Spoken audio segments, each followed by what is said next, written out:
Hürmetli vatandaşlık şeylerimizi devamlaştırırız. Bugün çiğsağı 2019 yıl 9. ayının 16. günü haftaga düşenbe. Mavzumun da vatandaş.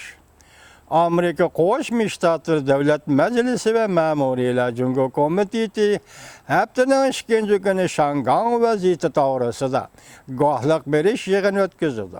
Mavzuli xabar 9. ayning 16. kuni Amerika ovozining Xitoy tili programmasi e'lon qilindi. Xabar mundoq boshlandi. Washington Jungo Komiteti 9. ayning 17. kuni, ya'ni haftaning 2. kuni Şangang'da tavırınıp durğan vaziyet ve Amerika'nın Şangang siyaseti doğrusida guvohlik berish yig'ini o'tkazdi. Amerika Dishki partiyaning qo'llashiga erishgan Şangang kishilik huquq demokratiya qonun loyihasi guvohlik berish jarayonida muhokama qilinadigan qiziq nuqtadir. Şangang kishilik huquq va demokratiya qonun loyihasi bu yil 6. ayda senator Marco Rubio ve Avam Palata a'zosi Chris Smithlar tarafidan Kengash palatasida va Avam palatasida o'tirib qo'yilgan. Partiya guruhlaridan alqıgan Davlat Majlisi a'zolarini imzo qo'yishiga erishgan. Jumladan nurg'ulg'an nopozlar arboblar imzo qo'ygan.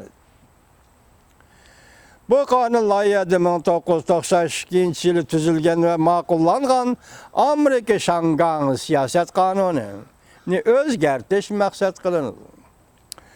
Amerika demokratiya kishilik huquq qonun bilan boshqarish to'g'risida qayta va'da berdi.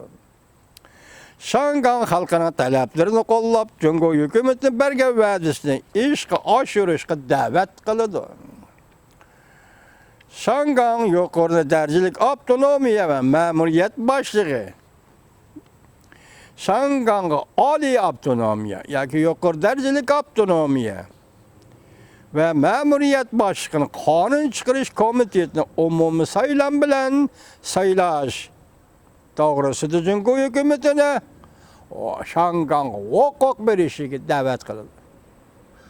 Oliy avtonomiya umumiy saylam uchun Jungo hukumatining Şangang'a huquq berishiga da'vat qildi. Davlat Majlisi ve Ma'muriy doiralar komiteti bayonotida bunday ko'rsatdi.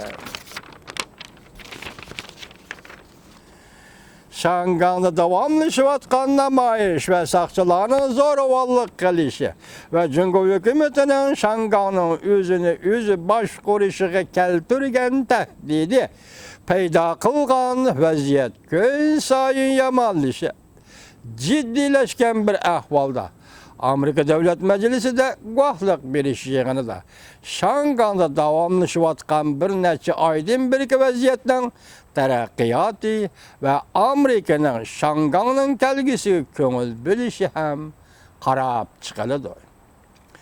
Guvohlik beruvchilar Şangang'ning navbatdagi ahvoli to'g'risida guvohlik berdi. Jungo hukumatining Şangang krizisi jarayonida o'ynagan rolini muhokama qildi.